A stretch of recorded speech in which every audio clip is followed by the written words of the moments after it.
Everybody, this is Bran'sTech, and in this video I'm talking specifically about the new MacBook Pro 2016. And if any of you saw my Instagram post, I put I I was messing with the MacBook Pro 2016 and the previous model. Unfortunately, the video didn't save, but I'll make a cover video later today, which is this video. So I actually went to mess around with the new MacBook Pro, both the 13 and the 15 inch. This one is the 15 inch. And I also got to mess around with the one previous to this model. I believe it is 2010, but I could be wrong. And there's a few things that I found were very interesting with this device, and some compromising changes between them, and as well as what we're leaving behind in the old device. Let's go ahead and get started. So we are at the Apple website under Mac, and it says we start off and we're greeted with MacBook Pro, Touch a Genius. First thing I want to talk about is the touch bar. It is a really interesting concept. Took me a while to get used to it, about maybe 5 minutes or so, to just get used to the fact that there's no function keys there. Like, from a distance, it really looks like someone just forgot to add the function keys, and the function keys were actually turned off in the MacBook when I first saw it, as you can see from this picture that I took.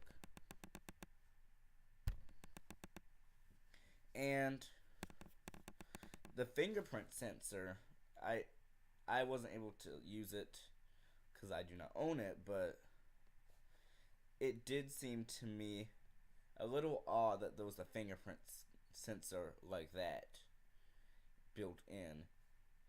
And with the removal of the power button, whenever you open up the device and there's enough power to go around, the device will go ahead and power on, because it does not know what you want it to do, because there is no power button, which could be good and bad. So if you just want to charge your device, most likely it will now be on instead of off, causing it to possibly charge over a longer period of time. So if you're in a hurry, this may not be what you're looking for. And also, using the touch bar, even though it is not fake and it is supposedly not just a gimmick, it seemed like one to me, as after I was touching the touch bar, I felt like in order to exit out, I should just tap the screen, as that's what I always did when I accidentally right-clicked on something on my Windows 10 computer. And the screen in the display is nice, with I believe 4K display.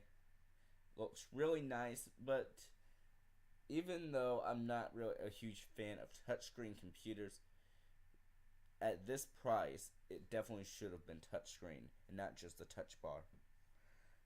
And in fact, it looks so nice, you just want to tap the screen, so most likely you'll still have fingerprints on it at the end of the day.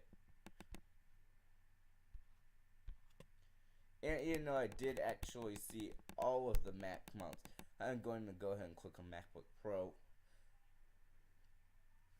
And with the removal of all of the ports and just USB Type-C, I noticed that instead of also having the little lock, they actually had to take an extension off the Type-C just to lock the device to make sure nobody stole it, which I thought was kind of odd, but you have to make sure no one steals it somehow. And to me, as a photographer and a tech person, I deeply miss the full SD card slot. It may hopefully show up on a decent computer one day. But although I am a fan of making everything Type C, I do not think they should have gotten rid of all of the others.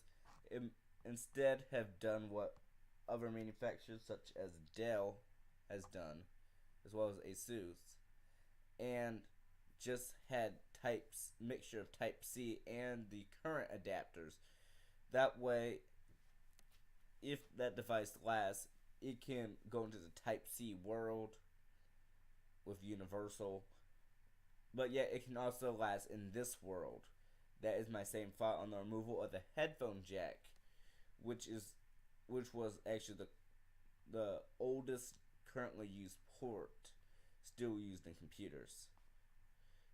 And I do believe that is about time it should go away.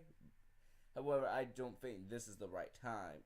I think they should have given more time and may include the lightning to headphone adapter with this model, and then next year gotten rid of it, or with a later on model.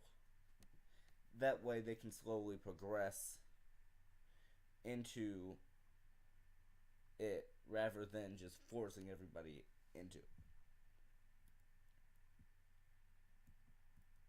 And I did notice something to me that was totally strange looking at a Mac was a huge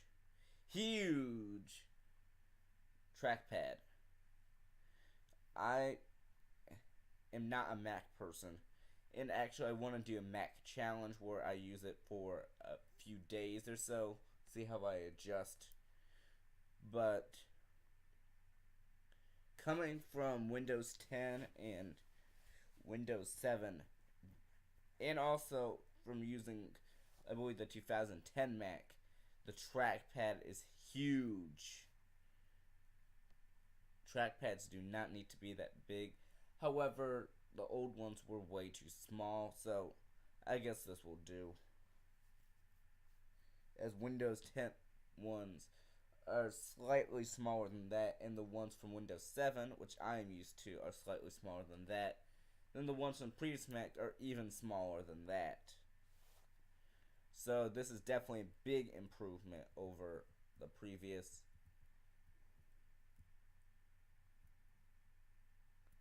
And I actually got to use both of them.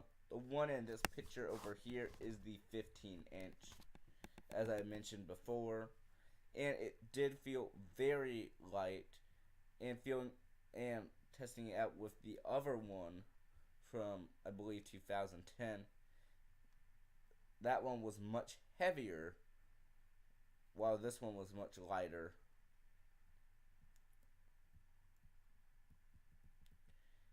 And I do recommend watching the Generations film, although they do talk a lot in it.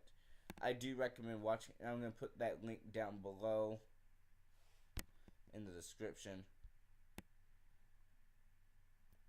And one thing I did like about the touch bar is that Apple finally changed something about their Mac, because a majority of parts of their computers are historically theirs. In other words, the command key, the option key, they've all been there since the original Macs, and it's about time something has been changed. Now, I don't think the touch bar was the exact way to do it, but I do like their thought process in the making. And it does run macOS Sierra.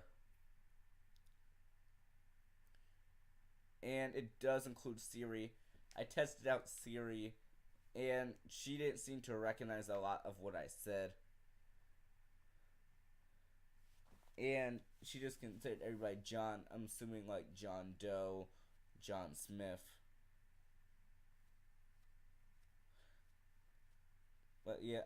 And thank you for watching this video. And if you like it, please subscribe. And I'm going to make a full review on this later on. Most likely in February. And I'll see y'all in the next video. Have a great day.